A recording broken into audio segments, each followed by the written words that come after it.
Hi folks, this is CNB. I'm Siddharth Vinayak Partnkar. Welcome to a brand new episode.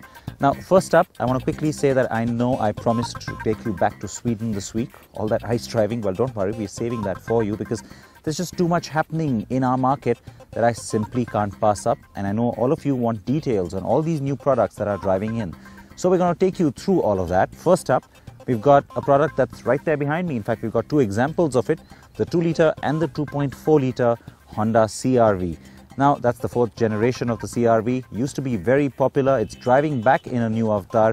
So is it just as good? Well, first up, I can tell you there is no diesel, but we will drive both the petrol engines and take you through prices and all the details now.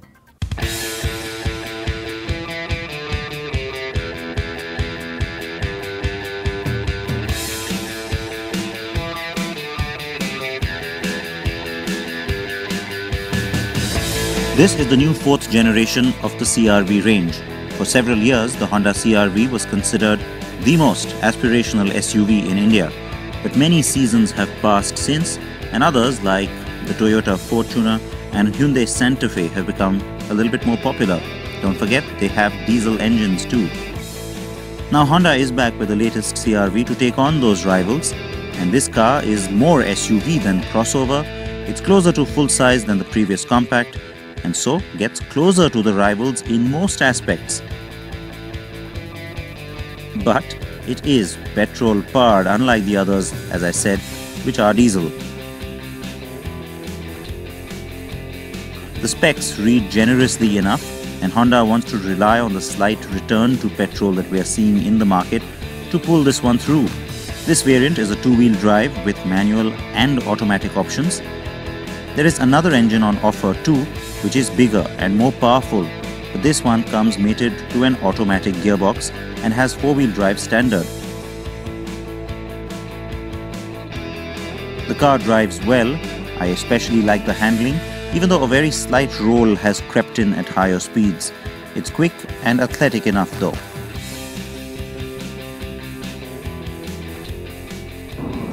Now, the good thing about this particular version, which is the manual, is that 6-speed transmission, but it is really sporty and fun. It's a lot more engaging, and frankly, you can't really tell the two engines that much apart. I mean, I know that the other one's a lot bigger, it's 2.4-litre, has a higher output, but that's the point I'm making, that even this one, the 2-litre, because of this gearbox, just comes alive, and I think it's eventually the more fun to drive of the two variants on the CR-V. Yes, the gears are notchy and the response is pretty good. The car feels plush enough in terms of its interiors and is sporty enough too. So between the manual and the automatic, this one should be the one to look at. But don't get me wrong, it's not all bad. It's still pretty sporty because on the automatic, you get paddle shift. Yes, the paddle shifters are fun, and downshifts in particular are pretty fast and responsive. But on the whole, a 6-speed automatic would have suited this engine more, or in fact a CVT. It is kind of unfortunate that Honda didn't bring us the 5-speed CVT that markets like the United Kingdom get. And the CVT could have also made the car a little bit more fuel efficient, though more expensive too. What's weird is that Honda does have a diesel variant for the CR-V in those markets too, but that 2.2-litre iD-Tech engine isn't coming to us. Honda hopes that the recent reacceptance of sorts for petrol cars in India will be enough to get this one going. The 2.4-litre engine is reasonably efficient for a vehicle that size, while the 2-litre is marginally better. In fact, press this green Econ button and everything from throttle response to gear changes allow for better fuel efficiency. There is a little green indicator on the instruments shaped like a little leaf stalk that also lights up, and when the car is achieving the most efficient output, the whole instrument cluster also changes from white to green lighting. There is one top-of-the-line variant on the 2.4 automatic which sports the touchscreen audio-video system along with built-in navigation. So this is the way things are priced. That particular variant is 23,85,000 rupees. The 2.4-litre auto without those functions comes in at 22,40,000 rupees. The 2-litre auto is priced at 20,85,000 rupees, while the manual is for 19,95,000 rupees. All these prices are ex-showroom Delhi. The interiors on the car are ample and buyers in the space will like them. I'm especially glad not to see the beige overkill that we're used to seeing these days. The car is plush and spacious. The back seat in particular is quite comfy too. In fact, speaking of those back seats, they fold shut to offer more space, and it's very easily done. Two ways to do that. Reach in from the rear door by pulling this grey tab, and voila, the seat folds itself shut. And if you want to do it from the rear while loading in some cargo, it's this lever, one on each side, that does the job for you. Very neat indeed. The car also has the necessary Bluetooth, USB and electric points that one now expects. It also has 6 airbags, 17-inch alloy wheels and fog lights. The 2.4-litre has a sunroof too. Now the old CR-V, the car that's on its way out, was always very pretty, and in fact that design, if you'd ask me, is still fairly contemporary. So how do you take something like that which is so popular and then come up with a new version? Well, that's what Honda has tried to do with this particular design, and you know what, it actually looks like that car kind of grew up. It looks like that car got a shot of testosterone, because this looks a little bit more masculine. It's got bolder, wider proportions. It looks bigger too, and in the face of it you see a nice bold use of chrome. The car will definitely catch a lot of attention as it drives by. The headlamp cluster also sort of boomerang shaped over here. It looks interesting, and all very contemporary, looks grown up as well. Now back here is where it is familiar territory for the CR-V on the one hand, with the vertical tail light treatment. You've seen that pretty much from the first generation, but everything else is sort of bulbous. It looks a little too large at the back here, and even the tail light treatment, the fact that it sweeps down and kind of curves around the side here, to me that's a little bit Volvo-like, especially when you see the car on the road, not maybe up front or so close to it. But having said that, it is again bold, and it continues the theme from the front into the back. The tailgate has gotten a lot bigger and deeper as well, which means that when you open it up, it actually opens much lower than before. So access to the boot and loading heavy bags and things like that becomes a little bit easier. So while I established that the previous car was more pretty and this one's more butch, this end of it is still quite pretty, I have to say. It looks very attractive. Car grabs a lot of attention. The top end version, which is the 2.4 automatic, gets chrome door handles, and it's a nice little plastic sill down here that makes it look even more butch, the word I've been using. But come back here, and you know, the previous CR-V had a nice sloping coupe line that went down. With the idea of trying to create a little bit more cabin space, this line has intentionally been kept a little bit straighter, and what you end up getting is well, something that I think Indiana Jones was looking for in the last installment of that franchise, because remember, right through that movie they kept talking about the crystal skull. I think I found it. It's right here. This little bulge back here, I think is a little bit weird. It looks a little incongruous, but otherwise, overall, yes, I like the way the car looks. So yes, on the whole, I like it. Sure, it's not as compact as the last CR-V, nor is it as bulky as the Fortuner. It's got the four-wheel drive option, but it's still a crossover in some senses. It doesn't have diesel though, yet it has plenty of variants. And the biggest plus for me is the fact that it is now built at the Honda plant in India. But for that reason, I wish it had been a bit cheaper, because a lot of buyers are going to be swayed by the likes of that Toyota Fortuner, or spend a little bit more and go for even an Audi Q3, which means the CR-V will probably remain a niche product. Ironically, at a time when Honda finally started assembling it locally. Okay, so that CR-V has lots of competition to take on, and we in fact showed you two of those vehicles on the program last week. Spiced things up with some CNB exclusives, didn't we? Now, one of them is the BMW X1. It's the updated avatar, but the other one is the all-new V40 Cross Country from Volvo that's just rolling out across global markets. We get it in just a few weeks' time. I know a lot of you reacted to those vehicles, but let's get back to that X1, because the market launch, well, that happened this week, and we've got details like prices, etc. So if you missed that story last week, here's a quick recap on what's new on the new X1.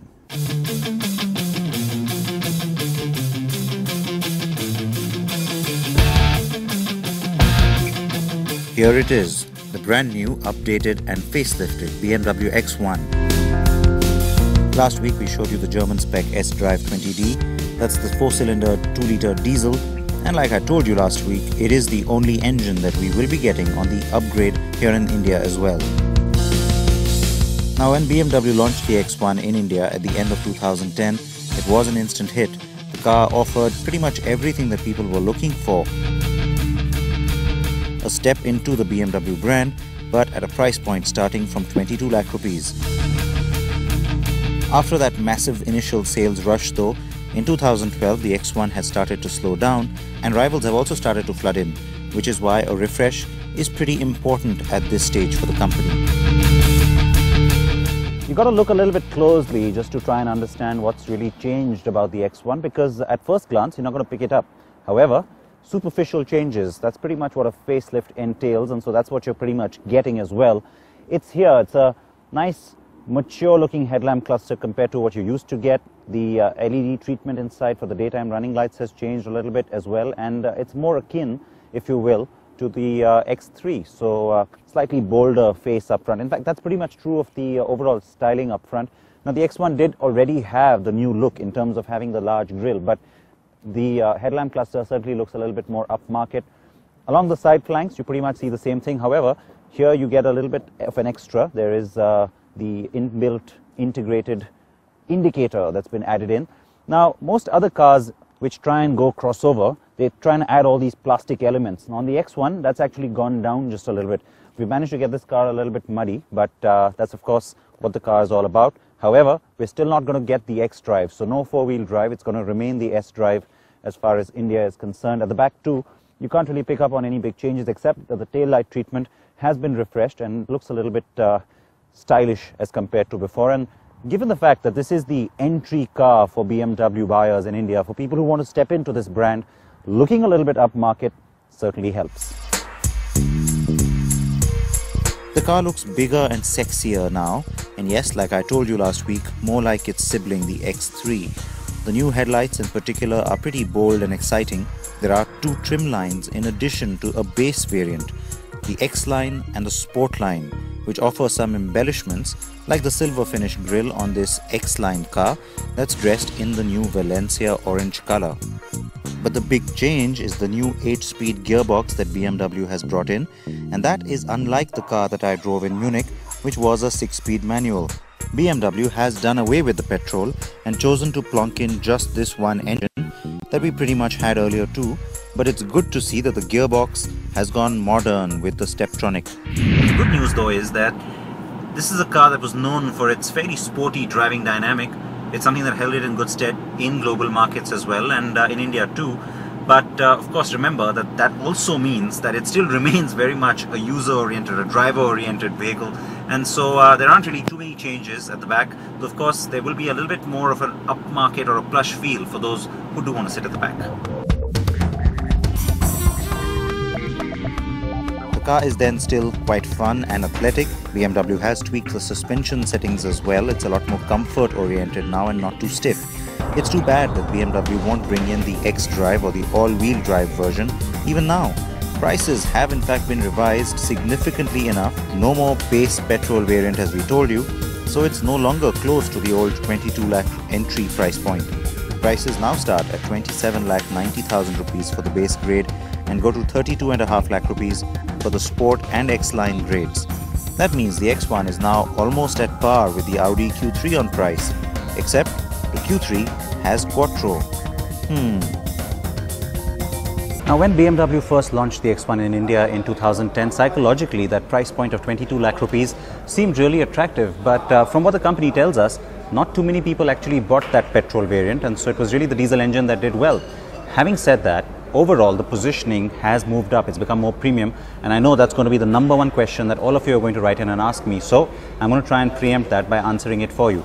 Now what BMW is trying to do is saying that look, this is a premium product, we don't want to try and be cheap in any sense, we don't want to try and be inexpensive, and the volumes that it wanted to get with that big bang launch, it's achieved that. Now don't forget that you had the corporate edition 3 Series, which then moved up, became once again just the new 3 Series, higher priced, and the X1 drove into that particular spot. The X1 has now moved up, and so that spot gets freed up once again, and I reckon it will be occupied by the 1 Series, of course, which also arrives sometime this year. It is time for a short break here on CNB. React to that new Honda CR-V and the new X1. We've got plenty coming up on the program. Stay tuned.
Welcome back to CNB. So before the break you had a chance to see the new X1, you now know the new prices and of course what's new about it as far as features are concerned. Let's discuss it a little bit more and also what's happening with the company with Mr. Philippe Fonsard, who is of course the man who heads the business here. Good to see you, Philippe, and congratulations. Thank you very much. Thank you. Very happy with the color. So first up, I want to tell you it's good you got the Valencia orange in.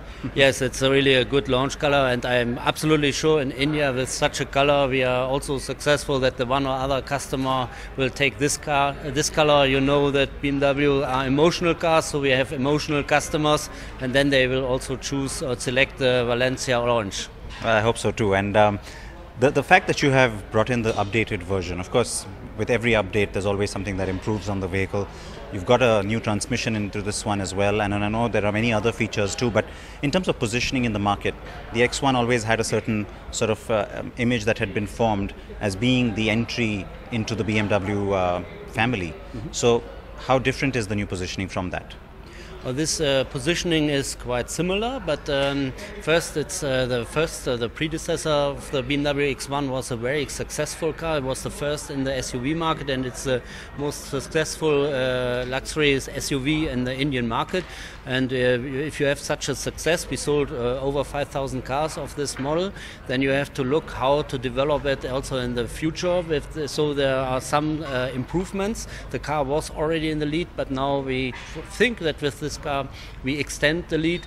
And concerning the positioning, okay, it will be of course an attractive positioning, but it's absolutely sure, I want to make the statement also, it will have a premium price. So BMW is a luxury company, luxury brand with a lot of coveted products, and so we have also a premium price, and but we deliver a lot. We have a fantastic brand, we have good products, we have a very good, very efficient and very high quality dealer network, and so all this together is then the result in this price which we have.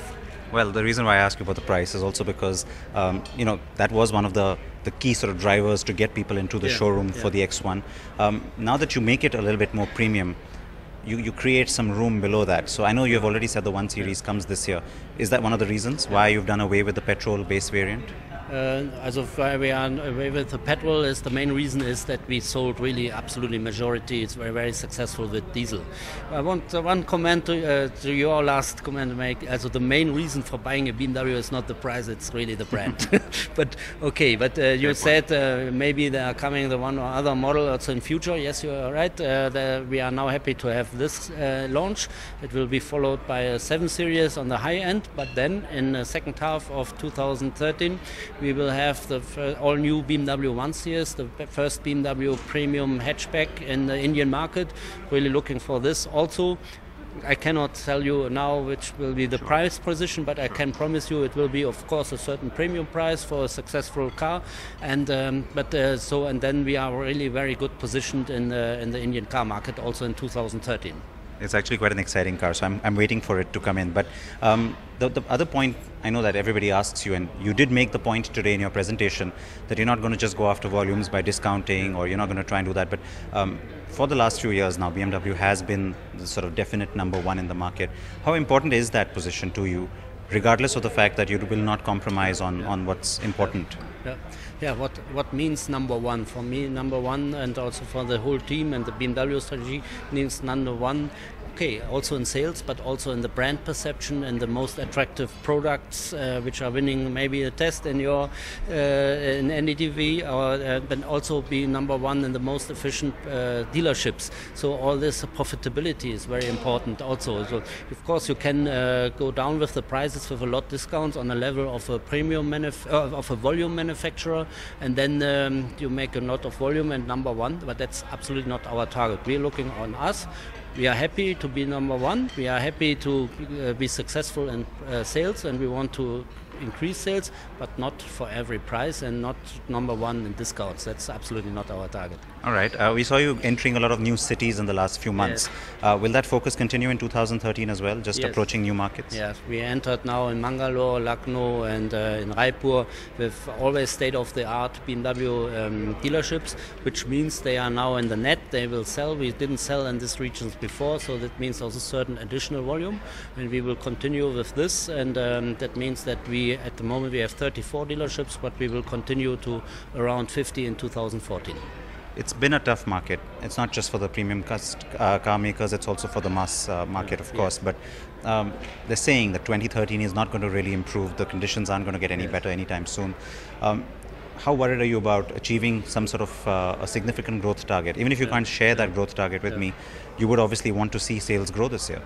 First target is profitability, but of course we also expect certain growth. Why? Even in this difficult economical situation in 2013, we think that we have a certain growth because of the new additional dealers which we mentioned, but also with these models. We have 3 Series which we launched last year in July. Now in the full year, it's our core model. So there are a lot of reasons why we can, even in the difficult circumstances, expect a certain growth. All right, so one last point then before we let you go. What's your big expectation from 2013 besides obviously this car and the 1 Series? Not just product, what's your overall expectation? The overall expectation is that we grow in our profitability, that we are successful here, that the brand is further developed and accepted like it was before, that we have 3 very successful launches, but then also very important, maybe it's not so visible, but also behind the curtain at the BMW dealerships, so the processes that we also develop there. So the hardware is there, the nice BMW dealerships, perfect dealer principles, but you have always in emerging markets, in such a growing market like India, you have also to develop the processes. This is also something which I would like to underline. It's not so visible for the customers sometimes, but the customer can be very much be happy with a perfect reception at the dealership, but he can also be disappointed. And we want that we are the best in customer satisfaction in the luxury car market, so we want to continue on this high level and even want to increase there. Well, we keep seeing you regularly enough. Thank you, Siddharth. Thank you. All the best. Thank you very much. I've always been a supporter of the idea that the Honda CR-V should be assembled here in India. It's happened 2 generations later, but you know what? I'm not complaining. And from here on, Honda is going to be pretty busy because the Amaze arrives after a few weeks as well, and so lots and lots to expect from Honda. We'll keep an eye on all of that for you. For now, it's goodbye, and please, as always, I'm going to say it. Wear your seatbelts, wear your helmets. See you next week.